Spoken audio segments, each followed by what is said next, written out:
Bonjour. On Mind, Body and Soul, Mantis-style martial arts.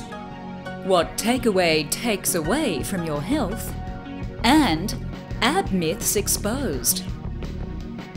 But first, we will rock you with the latest in pampering. From the sun-drenched islands of the Pacific comes the hottest massage technique on the planet. Hot stone massage is rocking the world with its ability to drain away the stresses of the day.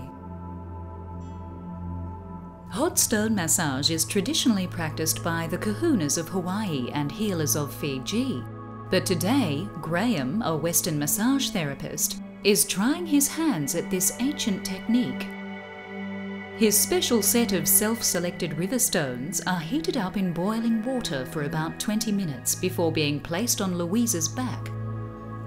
Graham is also a Lomi Lomi practitioner, another form of Hawaiian massage, and uses this technique first to prepare Louise for the warm treat. During Lomi Lomi, the practitioner makes sure they're always touching the recipient with more than one hand and on different parts of the body. This is to make the brain give in and switch off, rather than try and keep track of all the confusing sensory input. Louise herself is a masseuse and had in mind to concentrate on Graham's moves so that she could one day perform this massage on her clients. But when Graham starts massaging her with rock in hand, she falls into such a deep state of relaxation, she promptly gives up. This is bliss. Kahuna medicine is not just about the physical. Their techniques have an impact on the spirit too. The overall ola, or health of a person, depends on a harmonious integration of mind, body and spirit. Some hot stone massage therapists alternate the hot rocks with chilly ones. The hot ones encourage blood vessels to open up, and the cold ones constrict the vessels. So blood and lymph are pumped along by a squeezing action, which is great to clear the lymphatic system of any junk. It really gets things flowing again. Graham is primarily concerned with the relaxation of the muscles though. The heat from the stones encourages blood into the muscles, relieving aches, pains and tension. Graham can feel them really loosening up under his deft touch. Most of Graham's clients come to him because they want to de-stress and pamper themselves. Hot stone massage offers the perfect way to chill out after a hard day on the job.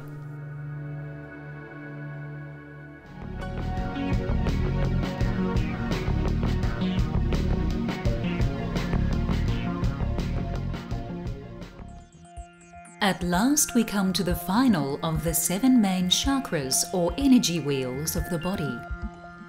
The 7th chakra is the crowning glory of the system. And last definitely doesn't mean least when it comes to Sahasrara. Each chakra is associated with a colour, and many say that the crown chakra, fittingly enough, is gold. Violet is also associated with the 7th chakra. Sahasrara is the last chakra on your body, located on the top of your head.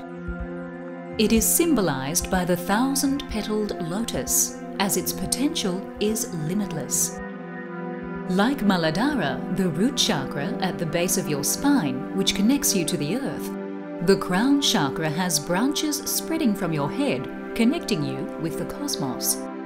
Whereas the 1st chakra spins very slowly and is associated with worldly concerns such as food, money and shelter, the 7th chakra spins very swiftly and vibrates at a much higher frequency, akin to the speed of light, suited more to the spiritual realms with which it is associated. The chakra dancers know that thought is the element with which Sahasrara is associated. Even though the 7th chakra supersedes the realm of sound, it is associated for ritual purposes with the musical note high B. The high-pitched music has almost trance-inducing qualities. In fact, many chakra dancers have had spiritual experiences while getting in contact with the 7th chakra through dance, entering into an almost transcendental moving meditation. Each chakra is associated with an endocrine gland, and the crown governs the pituitary. Funnily enough, this gland is often called the master gland because it controls all the other endocrine glands in the body. We could also call the crown chakra the master chakra of the body, as it acts as the central operating system for the other 6 chakras, gathering in all of the universal energy required to nourish the body and then sending it down the production line, so to speak. Reiki healers learn how to open up the 7th chakra in order to channel much needed white light or universal energy into other people's chakra systems, which may need a bit of balancing, unblocking, and a refill. Sahasrara also governs the brain and central nervous system in general. If it is out of balance, diseases which affect the thinking process, such as Alzheimer's, schizophrenia, and dementia may result. If Sahasrara is balanced, you are a person who has great reverence for life. Put yourself in the service of others and are on your soul's true journey.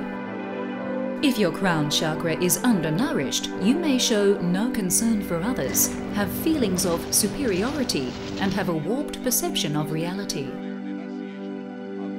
The spiritual lessons Sahasrara wants to teach us about are empathy for others and being in the now.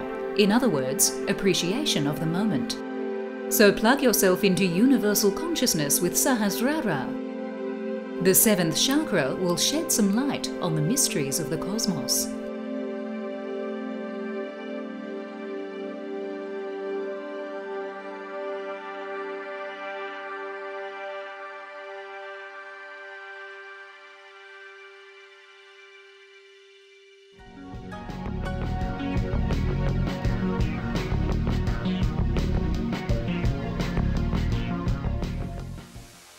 Nung, Kai, Wilson and Cameron gather every Sunday afternoon in a park to practice a rare martial art.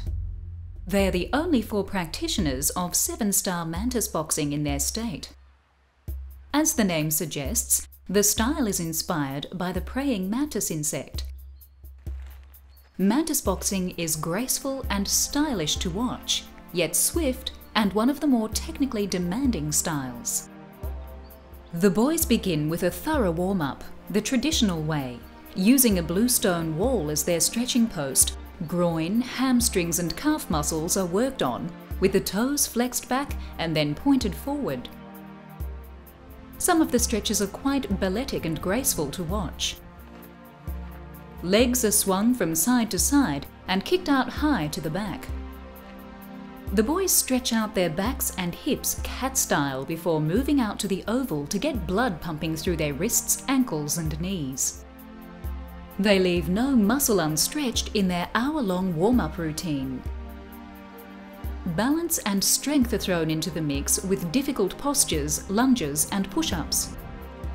And after all that, it's time for the class to begin.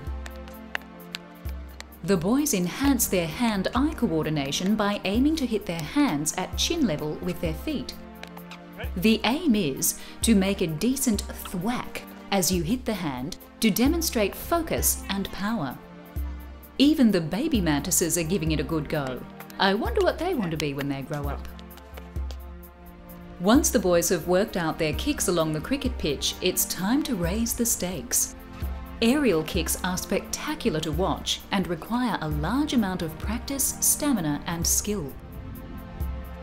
Both legs are lifted off the ground and the hand is struck with force and accuracy. These are not fundamental to fighting, but Nung says they are good athletics. Nung Ho has been practicing mantis boxing since 1993. He runs his 7-star mantis boxing school in a traditional manner. There are no dans and belts here. Nung says the grading system is a Western construct introduced to martial arts to squeeze more money out of students. In his school, students progress when they're ready. It's logical. If a student can master and perform the task Nung asks of them, they will move on up to the next task.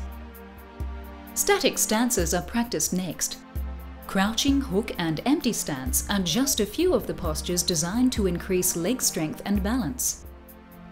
Nung goes through them slowly at first, checking his students' technique, and then calls them out at random, getting the boys' brains working just as hard as their bodies. After a few more quick stretches, it's time for conditioning exercises. Kai and Nung are not banging and grabbing arms just for the hell of it. It's a great way to increase bone density, as the impact encourages bone to lay down more calcium. Next, Nung performs a form called White Ape Steals the Peach, solo. Being an adept practitioner, he has performed this challenging sequence at national competitions. His movements are vigorous, precise, and fast. You can see the more mantis-like influence coming through with this form. This is very impressive to watch, but Nung warns that mantis boxing is not about how many forms you know. In his classes, emphasis is placed on fundamentals and technique. What's the use of putting sloppy technique into an advanced form? Kai performs Piercing Fist by himself. It's a tiring sequence. According to Cameron, who studied Taekwondo before taking up mantis boxing, the most advanced form in Taekwondo is equivalent to the most basic form in mantis boxing. This gives you some idea of how much power and skill it requires of the guys to get through these routines properly. Next, all partake in the 3-step routine, before dividing up into partners to practice hand sparring. This is the last task of the day. Mantis boxing uses a lot of grabbing, pushing and pulling to get your opponent off balance. If you can indeed develop the strength and speed to grab hold of your opponent's hand in mid-strike, it's more advantageous for you in a fight than a punch. Only an open hand can be used in the facial area, but fists are allowed on the body in this exercise. It looks fairly aggressive, but it's all done in good humour. At the end of a hard day's fight, it's time for a laugh. The boys will meet again next Sunday, same time, same place, for more boxing, praying mantis style.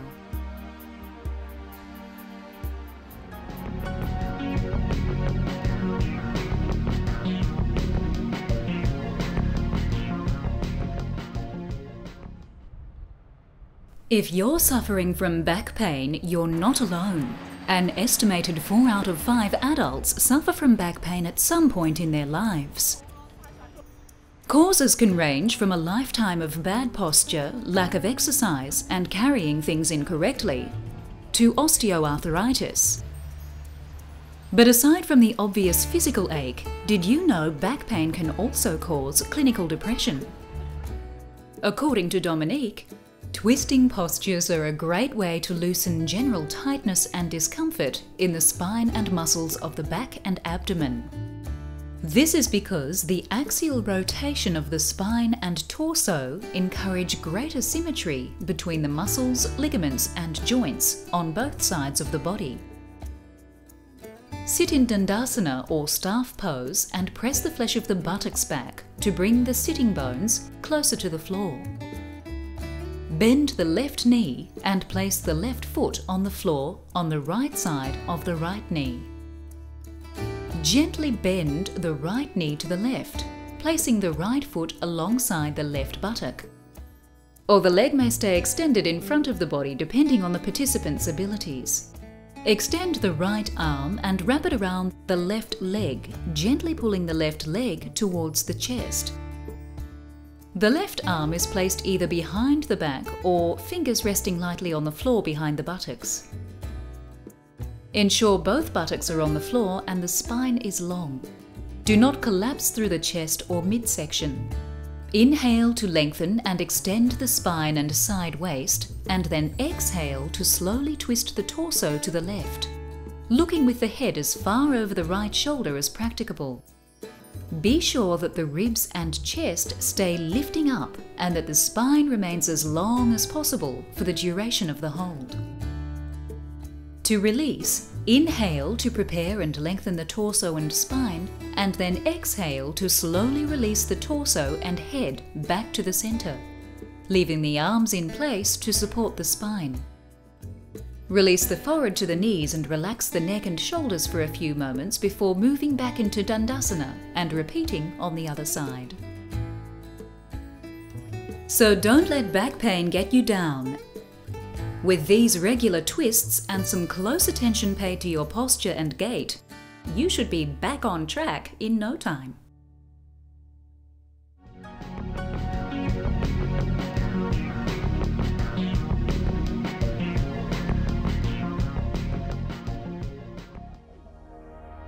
Who hasn't looked in the mirror and wished that they looked different?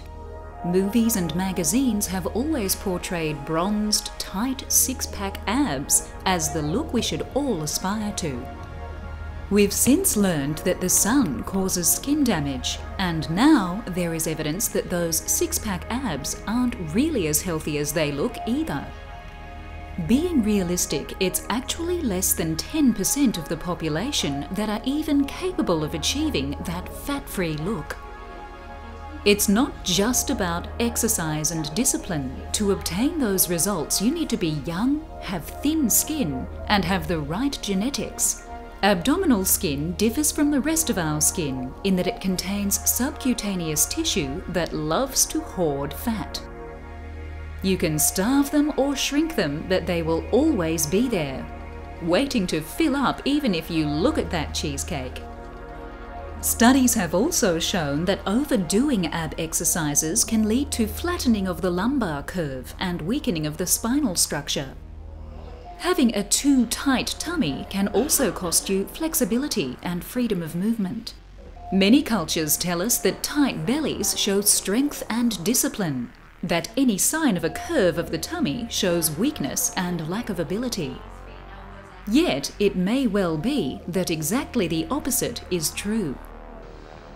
Abdominal muscles assist breathing, support the spine, keep the torso erect, and hold in the digestive organs. If we need to hold our breath to show those muscles off, we put undue stress and pressure on the whole body. In fact, having any muscle group constantly taut can cause pain and discomfort. We all have a different center of gravity. This is an imaginary point around which the body's weight is evenly distributed. Known as the core of the body, it's responsible for the body's strength, power, agility, coordination, and balance. To improve the look of your whole body, your aim should be to increase core strength. The main concepts of core strengthening programs involve using many muscles in a coordinated movement. For optimal results, it's important to do core strengthening workouts for 30 minutes at least 3 times a week. Rowing is an excellent option as it uses many muscle groups. You can also enjoy the fresh air and the company of others with the same fitness goals. Exercise balls are fun to use and are designed to help strengthen muscles and support the spine from the upper back to the lower back. The different positions and exercises of Pilates inherently challenge your balance, flexibility, and torso strength. While it may take a little while to get used to, a wobble board helps improve balance, coordination, and posture, while minimizing your risk of injury. Working mind and body, yoga provides an excellent strength and toning workout. With deep breathing and deep relaxation, it can benefit all areas of your life. To assist with your cardio workout and coordination, some form of aerobic exercise should definitely be added to your workout routine. Many of the martial arts provide exercise discipline and help increase the fluidity of your movements. You also have the added benefit of learning how to protect yourself. Try finding a variety of exercises that you enjoy to develop core body strength and keep movements fluid. These exercises will improve your whole body and may be far more beneficial than 100 crunches. With so many fitness options to choose from, you have no excuse not to start using all those muscle groups.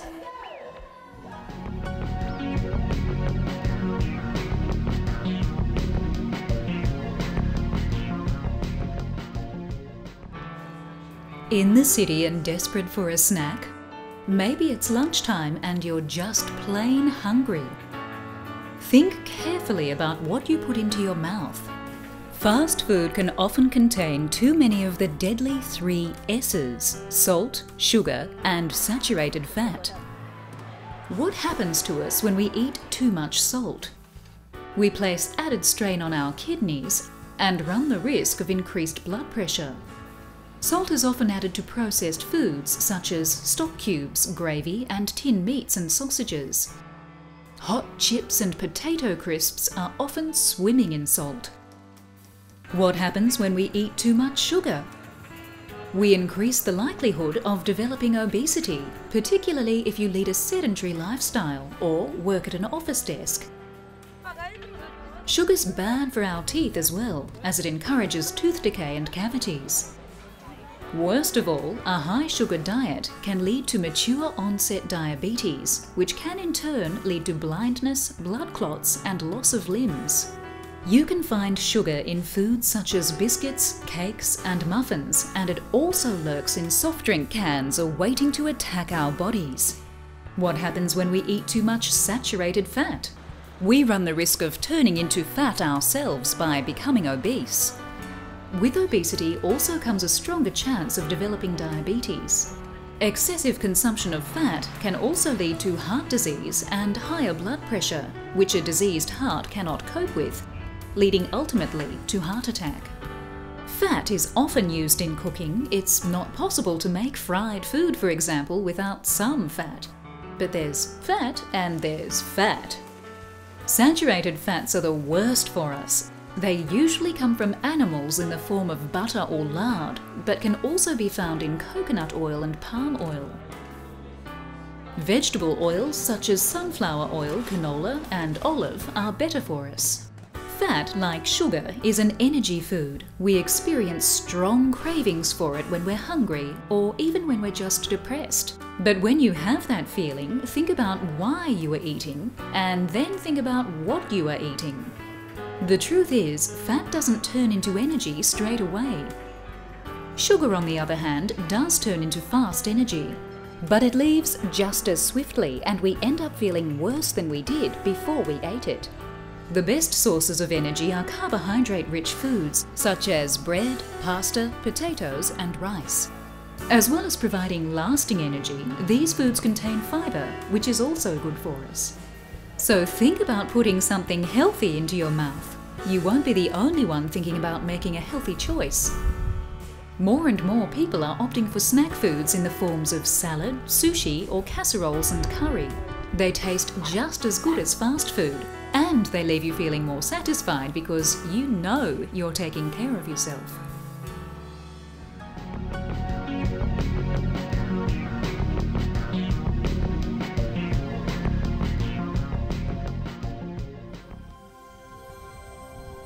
Join us again on Mind, Body and Soul as we discover more paths to health and happiness. But for now, Dominique gives us some food for thought. There is no path, no means to happiness. Happiness will never come to you from some object, some relationship, something outside of yourself. Happiness itself is a choice. Happiness itself is a way of being, and you find that the more you decide to be happy, the more you decide to be joyful, to be grateful, the more happy you'll feel naturally. Anything outside of yourself that makes you happy will only do so momentarily. Any lasting joy will have to come from within you. Give yourself permission to be the wellspring of your own joy.